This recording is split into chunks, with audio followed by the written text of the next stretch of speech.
Matagal mo nakasama si Senator Risa. Anong meron si Senator Risa Ontiveros? Para makwento lang, may visual lang kami kasi nakasama mo eh. Oh. Ito, ang sabi ko nga, pag tinatanong ko, ano bang difference nila? Sabi ko, si VP ipaglalaban mo. Magpapaliwanag ka kung bakit niya ginagawa yung mga ganon.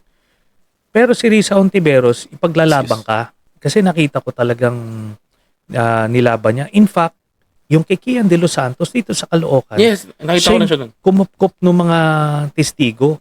Alam mo bang ginawa nila Digong? Kinasuhan siya ng kidnapping. Oh? Oo. And unbailable yun. Talagang tumindig siya, tumaya siya. Inalagaan niya, kinupkup niya yun. Tapos nakita mo naman yung ginawa niya dito kay Alice Guo. Diba? Ang daming gusto mag-areglo nun. Talagang pinursu nila hanggang na huli. Si Kibuloy, siya rin yun. Meron pang isa yung Aguila. Sino yung nasa? Si Senior Aguila. Senior Aguila. Kasi may mga inaabuso rin ng mga biruin mo, mga bata na nire-rape. Nilalaban niya. Di ba? Ikaw, kung ikaw ordinaryong Pilipino ka na naagrabyado ka, ilalaban ka niya. Gagamitin niya yung kapangyarihan niya para ipaglaban ka. Yun yung gusto natin sa leader natin. Di ba? Yun.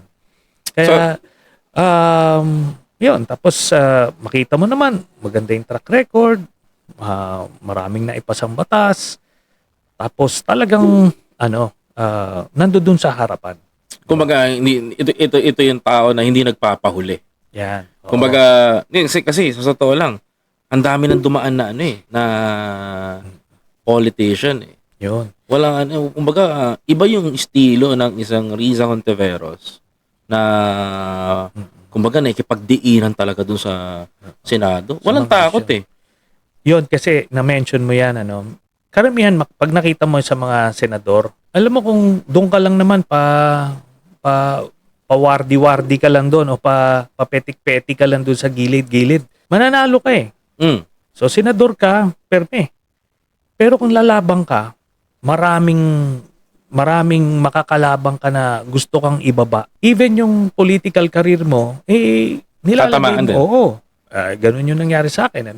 May risk yun.